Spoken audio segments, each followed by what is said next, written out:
안녕하세요, 여러분. 민쌤의 아무나 배우고 아무데나 써먹는 아무역사 시간입니다. 오늘은 고려 정치 중에서 전기의 문벌 귀족 사회의 성립과 동요라는 주제로 수업을 진행해 보도록 하겠습니다. 여러분들 교과서는 페이지 102페이지에서 103페이지가 되겠습니다. 오늘도 교과서 같이 펴놓고 선생님이랑 수업을 같이 진행해 보도록 하겠습니다. 자, 여러분들 근데 단어가 좀 생소할 수도 있는데 문벌 귀족 사회 할 때 문벌 귀족이라는 것은 여러 대에 걸쳐서 고위 관리, 높은 관리들을 배출한 그런 귀족을 우리가 문벌 귀족이라고 부르는데요. 고위 관리라고 하면 우리가 기준을 어떻게 두느냐 하면 보통 5품을 둡니다. 그러니까 1품, 2품, 3, 4, 5, 6, 7, 8, 9품까지 있었는데 5품 이상의 관리들은 보통 1, 2, 3, 4, 5에 해당되는 관리들은 좀 고위 관리라고 우리가 볼 수가 있습니다. 그래서 이러한 5품 이상의 고위 관리들을 한 번만 배출한 게 아니라 여러 세대에 걸쳐서 배출한 가문을 우리가 문벌 귀족이라고 부르고 고려 전기에 우리가 지배층이라고 여러분들이 생각을 하면 되겠습니다. 그래서 먼저 문벌 귀족들이 어떻게 등장하느냐 하면 처음에 잘못 적었네. 선생님 다시 적을게요. 1. 문벌 귀족 사회의 성립에 대해서 이야기해 보겠습니다. 제일 먼저 문벌 귀족은 어떻게 생겼느냐. 일단 고려를 세우는데 도움을 줬던 호족 세력하고 그리고 신라 육두품 출신의 유학자 세력들, 이 사람들이 이제 정치를 하면서 어떻게 된다? 중앙 정계에 진출을 해서 정계에 진출을 하고 그에 따라서 어떻게 된다? 그렇죠. 지배층을 형성하게 된다. 이 지배층이 바로 문벌 귀족이 되는데요. 호족의 경우에는요. 여기 잠깐만 적어볼까요? 호족의 경우에는 이제 중앙으로 진출한 호족도 있을 것이고 지방, 향촌에 지방에 그대로 남아있는 잔류하는 그런 남아있으면서 계속 지내는 그런 호족들도 있었을 텐데, 자, 이 중앙으로 진출해가지고 지배층이 된 사람들, 이 사람들은 결국 문벌 귀족이 되고요. 반면에 지방에 계속 남아있던 세력은 향리 세력이 됩니다. 그래서 우리가 지난 시간에 지지난 시간인가요? 고려 지방제도 할 때 속군 속현이 많았다 그랬잖아요. 지방관이 파견되지 않은 속군 속현의 경우에는 주현과 주군의 그런 지배를 받았는데, 사실 실질적으로 뭐 세금을 납부시킨다든지 공물을 이제 바친다든지 하는 이런 실질적인 행정 업무를 하면서 실질적인 권력은 누가 차지하고 있었다? 향리 세력이 차지하고 있었다고 했는데, 바로 지방에 남아있던 호족들이 향리가 되어서 각 지방에서 여전히 권력을 가지고 있었다. 반면에 중앙으로 진출한 호족들은 문벌 귀족 세력이 돼서 지배층을 형성하게 되었다라는 정도 여러분들이 알아주면 좋을 것 같습니다. 그래서 여기 나오는 문벌 귀족이란 무엇을 의미한다? 그렇죠. 여러 대에 걸쳐 고위 관리를 배출한 그런 가문을 우리가 문벌 귀족이다라고 부른다고 여러분들이 기억을 해두면 될 것 같아요. 그러면 문벌 귀족들이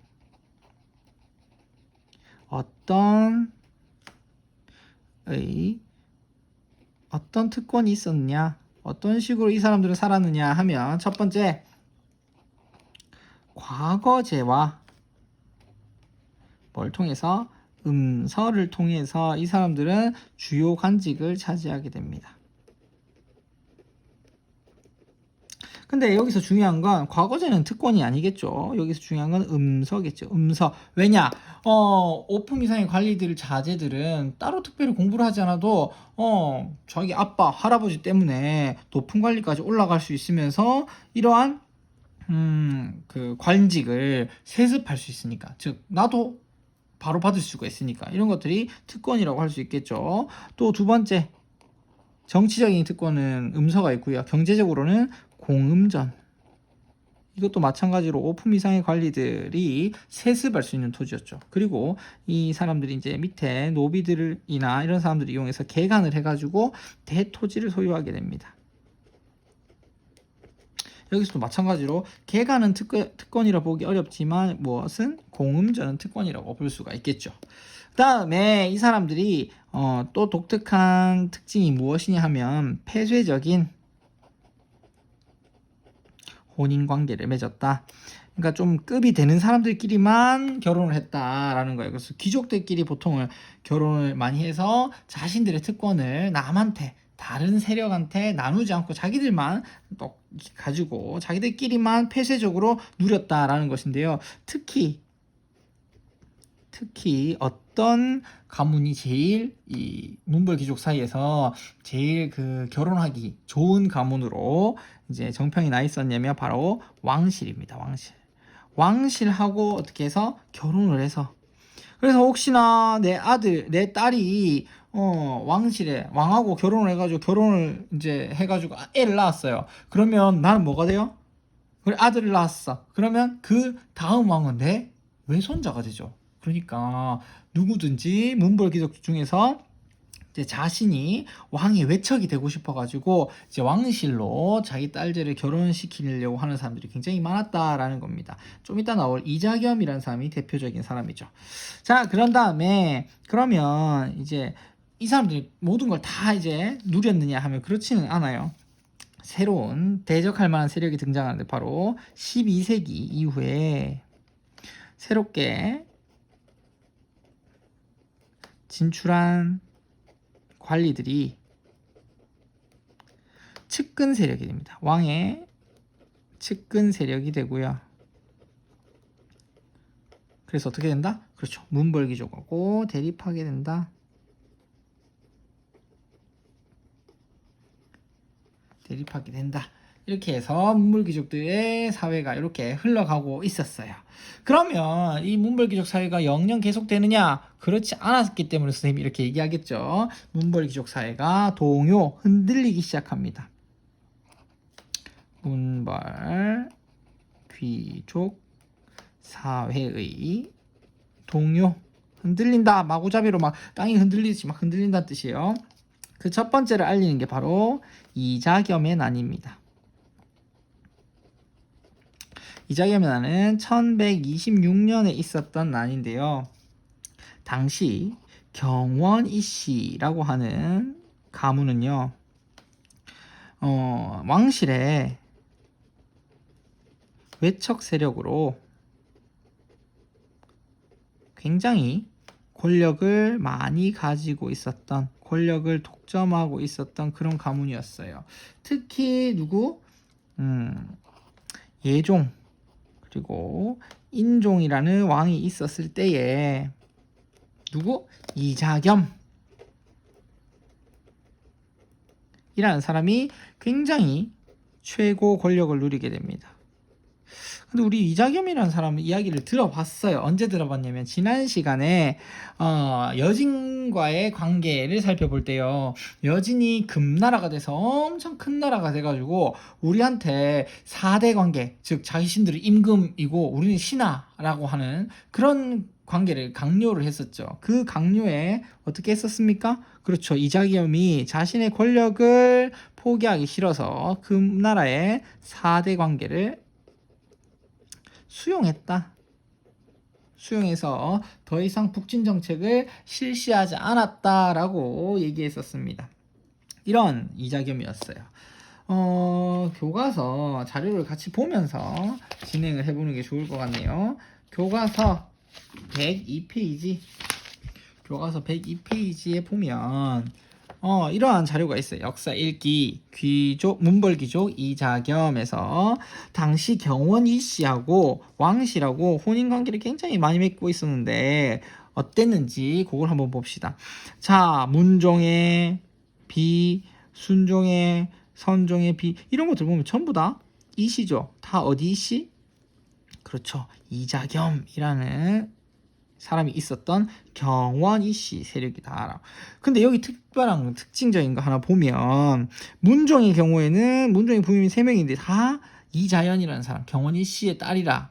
이것도 참 어떻게 보면 딸들, 그러니까 자매들이 전부 다 같은 사람에게 시집을 갔다라고 하는 거니까 굉장히 이상한데 여기를 한번 보세요. 예종이 결혼한 사람이 문경태우입니다. 이 사람은 이자겸의 딸이에요. 그래서 이 이자겸의 딸 문경태하고 예종 사이에서 낳은 아들이 누구냐면 인종이에요. 근데 이 인종도 또 누구랑 결혼했어요? 이자겸의 딸하고 결혼했어요. 그러면 이자겸은 인종은요 이자겸의 외할아버지이기도 하지만 이자겸의 뭐다? 그렇죠. 장인어른이 되기도 하는 거죠. 뭐 이런 족보가 다 있어. 우리가 보기엔 정말 이상한데 이때는 이런 것들이 일반적이었다. 왜 일반적이에요?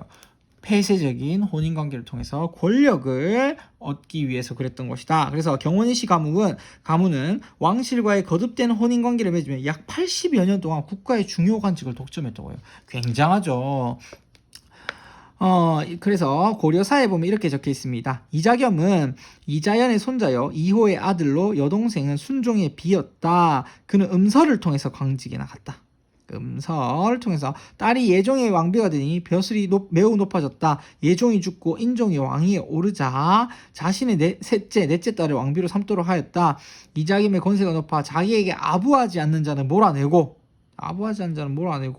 자신의 친척을 주요 관직에 배치하고 관직을 사고 팔고 아주 뇌물을 공경하게 받으며 사방에서 음식 선물이 들어와서 그의 집에는 항상 수만 근의 고기가 썩어놨다. 다 먹지 못해가지고 썩어놨다. 얼마나 특권을 누리고 부귀영화를 누리는지 잘 나타나 있습니다. 특히 이 사람도 대표적으로 뭐를 통해서 관직에 나갔다? 음서를 통해서 관직에 나갔다라고 되어 있네요. 대표적인 문벌귀족이라고 할 수가 있겠습니다.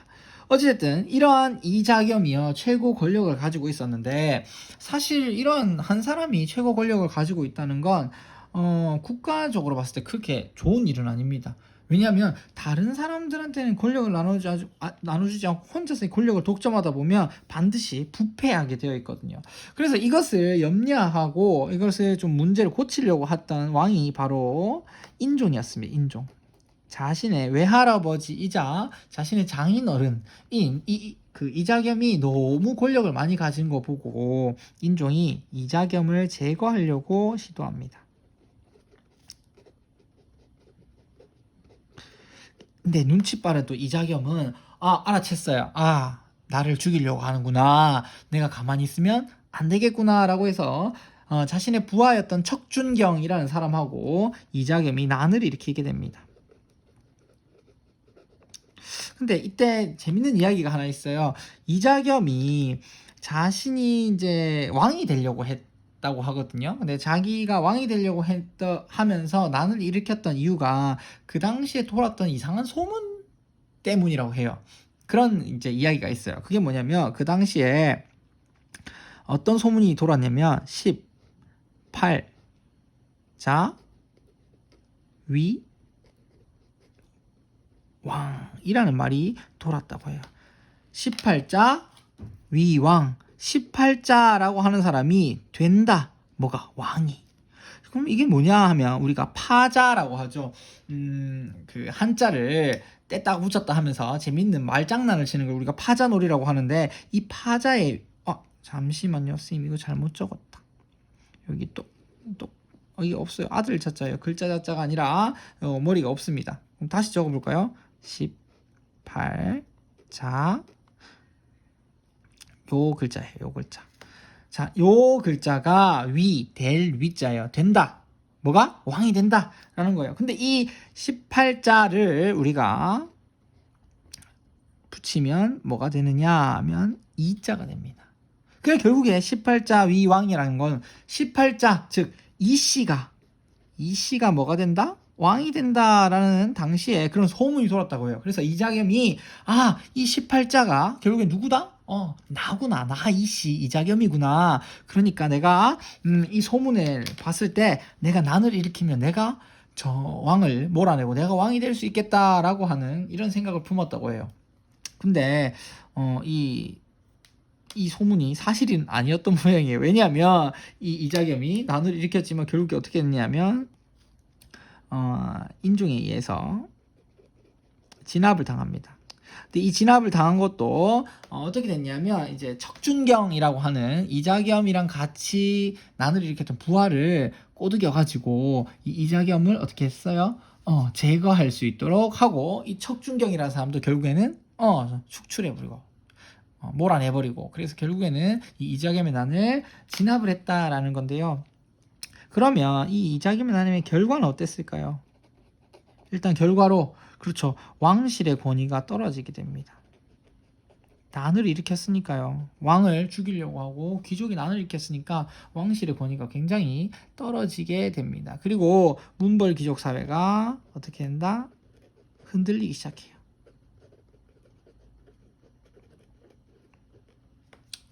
자, 이해됩니까? 자, 밑으로 조금 좀 올려볼까요? 자, 그 다음에 우리가 두 번째로 문벌 귀족 사이의 동요를 나타내는 두 번째 일이 바로 묘청의 난입니다.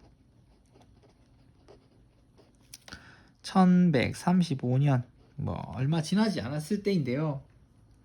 우리가 묘청의 난에 대해서 알아보려고 하면 이제 서경 세력과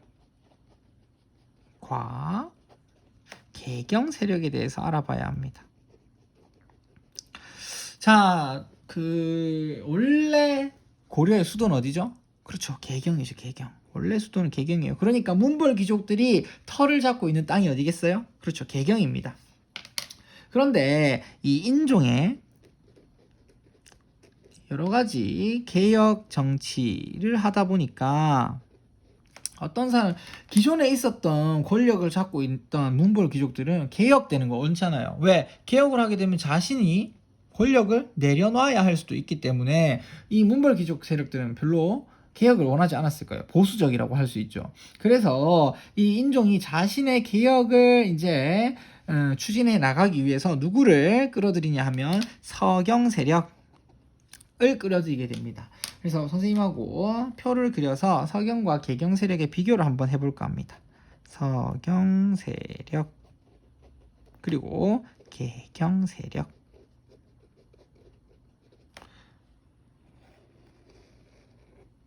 나눠서 볼게요.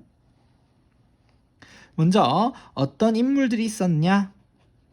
인물을 보면요. 서경 세력에는요. 묘청이라고 하는 승려, 스님하고요. 그 다음에 문신이었던 정지상이라는 사람이 대표적이고요. 당시 개경 세력은 이미 이자겸이 죽은 뒤였기 때문에 새로운 세력인 김부식이라는 사람이 대표적인 인물이었습니다. 그리고 두 번째로 이 사람들이 어떤 사상, 어떤 생각을 가지고 있었느냐 하면 일단 서경 세력들은요. 불교 사상을 가지고 있었어요. 아무래도 묘청이라는 사람이 스님이었기 때문인 것도 있겠죠. 그리고 또 하나는 풍수지리 설 이걸 가지고 있었어요. 그래서 어떤 땅이 좋은 땅인가, 어떤 땅이 나쁜 땅인가에 대해서 잘 이런 것도 좋아했다라는 거죠. 그 다음에 그 개경 세력인 김부식을 중심으로 하는 사람들은 보수적인 유교 사상을 가지고 있었다라는 겁니다. 마지막으로 대외 정책, 나라 밖에 다른 나라와의 정책은 어떻느냐? 지금 이 상황에서 고려는 어디에게 4대 관계를 맺고 있었죠? 그렇죠. 금나라를 섬기고 있었죠. 이러한 금나라를 섬기는 것에 대해서 서경 세력은 불만이 많았어요. 그래서 기존의 북진 정책을 계속해야 된다고 했습니다. 즉 이 말은 금나라를 어떻게 해야 된다? 정벌해야 된다라는 것이죠. 반면에 개경 세력은요 4대주의였죠. 그러니까 이 말은 결국에 금나라에 4대를 해야 한다라고 이야기했던 겁니다. 그래서 이렇게 서경 세력과 개경 세력은 서로 달랐어요. 달랐었는데 이때에 누가 서경 세력의 대표인 묘청이 서경으로 지금의 평양이죠. 천도하자고 주장을 합니다. 서경 천도 운동을 벌이게 돼요. 그래서 어떤 걸 주장하느냐 하면 일단은 칭제 건원 금나라한테 우리가 꿀릴 게 뭐 있냐? 우리도 칭제 황제라고 칭하고 건원 연호를 쓰자. 그래서 독립국가 자주 독립국가가 되면서 금나라의 4대왕인 거 그만두자라고 얘기했어요. 그리고 어디로 가자? 그렇죠. 서경으로 천도하자. 서경으로 천도한 다음에 어떻게 해요? 그렇죠. 북진하자. 북진 정책하자. 그 다음에 금나라를 정벌하자 이렇게 주장을 하게 됩니다. 당연히 개경 세력은 이에 대해서 어떻게 생각했어요? 그렇죠. 반대하겠죠.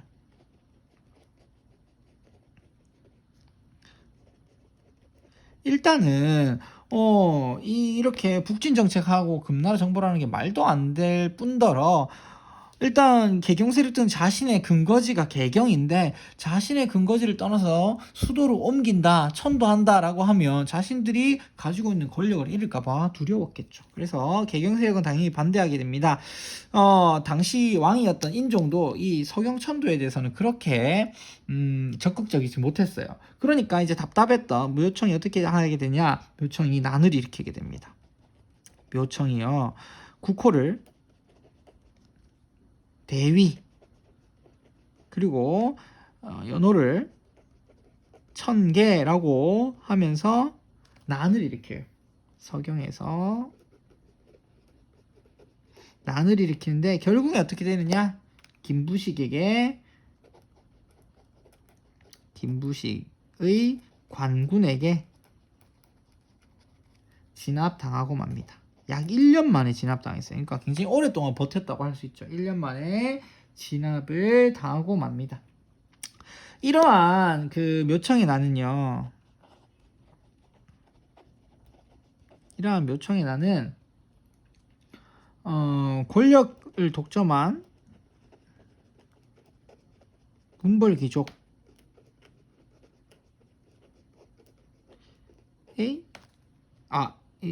민벌귀족에 대한 반발이자 또한 문벌귀족 사회의 모순을 드러낸 사건이다 라고 이야기할 수 있을 겁니다. 마지막으로 여러분들 더 주제 탐구와 관련 있는 건데 묘청의 난을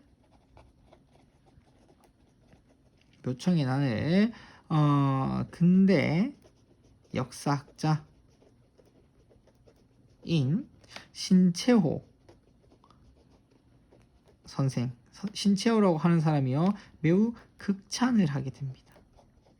얼마나 극찬을 했냐면 조선 역사상 1000년래 제1대 사건이다 라고 하면서 굉장히 칭찬을 하게 돼요. 그래서 그러한 이유는 주제탐구의 글을 읽어보면 알 텐데 참고로 신채호라는 사람은 일제강점기 때 활동하였던 이제